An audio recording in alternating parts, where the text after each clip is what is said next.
الی یوم القیامہ، قیامت تک عمرہ کرنے والا اللہ لکھ دیتا ہے کہ بس یہ عمری کر رہا ہے، عمری کر رہا ہے، وہ قیامت تک کرتا رہے گا۔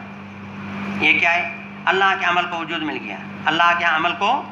تو میں نے ایک قرآن کی آیت پیش کی، 2 حدیثیں پیش کی، تو اس سے تائید ہوتی ہے عثمانی کی، حضرت عثمانی کی توجیہ کی۔ تو مانا یہ حدیث پاک جو ہے ہمارے زیر باس مسئلے سے تعلق ہی نہیں، یہ کچھ باتیں اور ہیں۔ تو بہرحال یہ کتنی توجیہات ہوں گئی؟ 5 ہوں گئی۔ اچھا، اور چھٹی پھر توجیہ جو ہے وہی ہے بھائی، وہ کہتے ہیں صحت مقدر کہتے ہیں، اور ہم کرتے ہیں کہ بھائی ثواب مقدر ہے، ثواب الاعمال بالنیات۔ یہ چھٹی توجیہ ہے، ثواب الاعمال بالنیات، نیت کرو گے ثواب ملے گا، نیت نہیں کرو گے ثواب نہیں ملے گا۔ آگے بات سمجھ میں؟ پھر اس پر وہ ہمارے اوپر اعتراض کرتے ہیں کہ نہیں جی ثواب نہیں ہے، صحت ہے، وہ اپنی طرف حدیث کو کھینچتے ہیں، ہم اپنی طرف سے کھینچتے ہیں۔ تو یہ جواب کتنے ہو گئے؟ 6۔ حکم الاعمال بالنیات، جزاء الاعمال بالنیات، اور کمال الاعمال بالنیات، اعتبار الاعمال بالنیات، اور وجود الاعمال بالنیات، اور ثواب الاعمال بالنیات۔ کتنے ہو گئے؟ 6۔ 7واں آخری جواب، وہ جواب یہ دیا جاتا ہے، علامہ سندھی نے دیا۔ انہوں نے کہا اللہ کے نبی کی بات ہے، تمہیں کیا حق بنتا ہے کہ مقدر نکالتے ہو؟ تقدیر کی ضرورت کیا ہے؟ اعمال سے مراد اعمال ہیں اختیاری، اعمال سے غیر اختیاری مراد نہیں ہے۔ غیر اختیاری کام تو بنا نیت کے بھی ہو جاتا ہے، جیسے میں نے آپ کو چھت کی مثال دی کہ وہ پاؤں رکھ رہا تھا اندھیرے میں چھت کے اوپر، پاؤں ادھر چلا گیا تو وہ جنت میں چلا گیا۔ تو اب یہ عمل تو اس کا گرنے کا ہو گیا، لیکن اس کو ارادہ گرنے کا تھا، لیکن گر گیا پھر بھی، تو یہ غیر اختیاری عمل ہے۔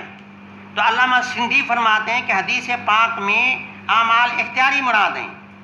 تو اللہ کے نبی نے ایک بات فرمائی کہ کوئی بھی ارادے اختیار والا کام جو ہوتا ہے وہ ارادے سے ہوتا ہے، یعنی ایک عام مقدمہ عقلی ہے، ایک عام ضابطہ ہے کہ دنیا کے جتنے بھی ارادی کام ہوتے ہیں وہ ارادے سے ہوتے ہیں۔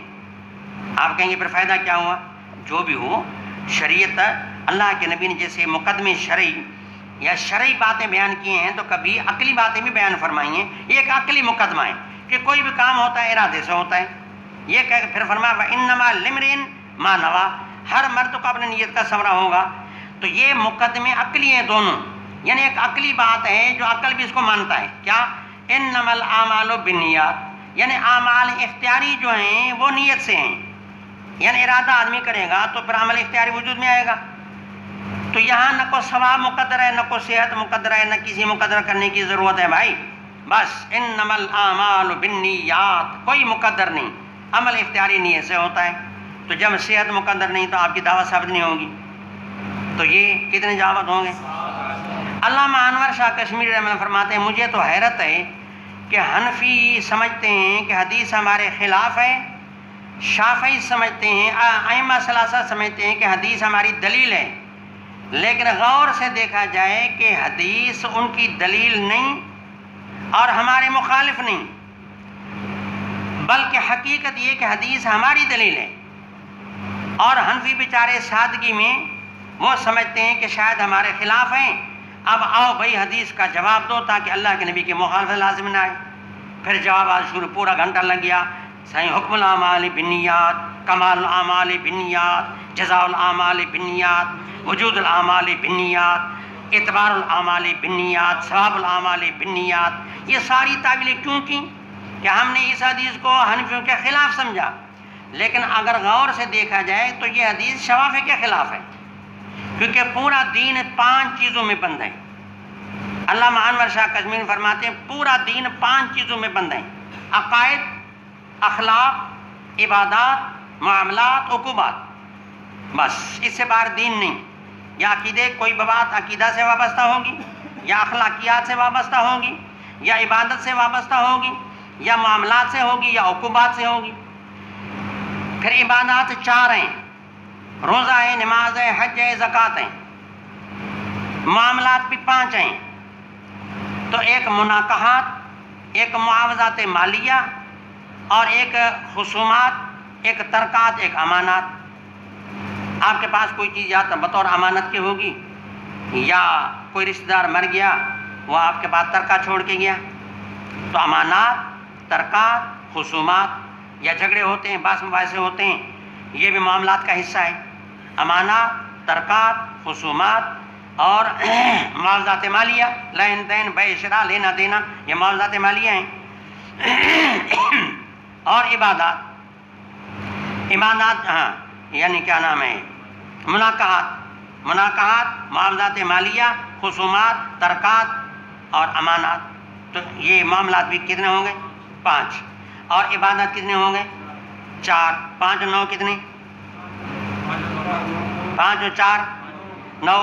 اور عقوبات کتنے؟ 5۔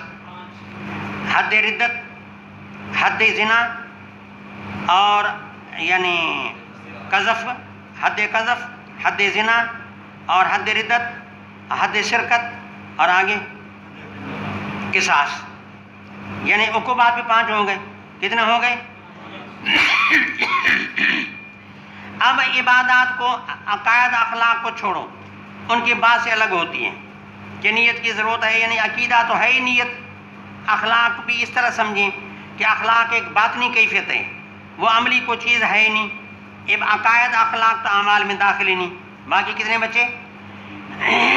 باقی 3 بچے، عبادات، معاملات، عقوبات۔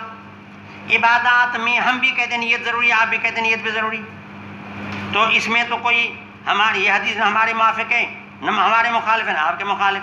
باقی اب کیا بچ گیا؟ باقی بچ گیا معاملات، عقوبات۔ یہ سارے معاملات جو ہیں 5، عقوبات 5 انما الاعمال میں داخل ہیں، لیکن اس میں نیت کی ضرورت نہیں ہوتی۔ آپ جو لین دین کرتے ہیں، بیع شراء کرتے ہیں، نیت کرتے ہیں۔ آپ شادی جو کرتے ہیں تو نیت کرتے ہیں۔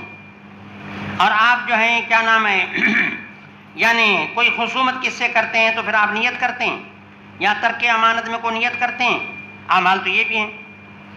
آپ کہتے ہیں صحت الاعمال بالنیات، اس کی معنی یہ کام اگر کوئی آدمی نیت نہ کرے تو معنی صحیح نہیں ہے نا۔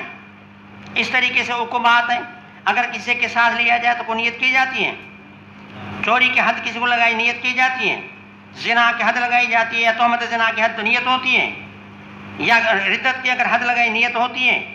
تو یہ 10 اعمال ہیں بغیر نیت کے صحیح ہو رہے ہیں۔ آپ کہتے ہیں ہر عمل نیت سے صحیح ہوتا ہے، ہم نے آپ کو 10 اعمال دکھائے کہ بغیر نیت کے صحیح ہو رہے ہیں۔ آئی بات سمجھ میں؟ اب بتائیں حدیث آپ کے موافق ہے یا ہمارے موافق ہے؟ ہمارے موافق ہے، کیونکہ ہم کہتے ہیں کہ بھئی عمل میں اگر نیت کرو گے تو ثواب ملے گا، تو عبادات میں بھی نیت کرو گے تو ثواب ملے گا، وضو میں نیت کرو گے ثواب ملے گا، غسل میں نیت کرو گے ثواب ملے گا، لین دین میں، کاروبار میں، اور سمجھا کہ کیا نام ہے اپنا جتنے یہ معاملات ہیں ان میں نیت کرو گے ثواب ملے گا، اللہ کے قوانین کے نافذ کرنے میں نیت کرو گے ثواب ملے گا۔ اب بتاؤ کہ یہ حدیث ہماری تائید میں یا ان کے تائید میں؟ عجیب بات ہے کہ ہم اس کو مخالف سمجھ کر کے دفاع کرتے ہیں اور یہ نہیں سوچتے کہ حدیث ہماری دلیل ہے اور جواب ان کے ذمے ہیں۔ اور اگر حدیث وسائل عبادات میں، وضو اور غسل میں ہمارے خلاف ہیں تو ہم کہیں گے 10 مسائل میں حدیث آپ کے خلاف ہیں، فما ہوا جوابکم فہو جوابنا۔ 10 مسائل میں جو آپ جواب دیں گے، 2 مسائل میں ہم وہی جواب دیں گے۔ کس میں؟ وضو اور غسل میں ہم وہی جواب دیں گے، 10 مسائل کا جواب آپ کے ذمہ ہے۔ حقیقت الامر یہ ہے کہ صحت یا ان چیزوں کی تعویل کی کہاں یہاں ضرورت ہی نہیں ہے۔ یہ حدیث میں اللہ کے نبی نے بات ہی کچھ اور بیان فرمائی ہے، پھر وہ تعویلات وہی ہیں جو ہم نے پہلے آپ کو بتائیں۔ آخر دعوانا الحمدللہ۔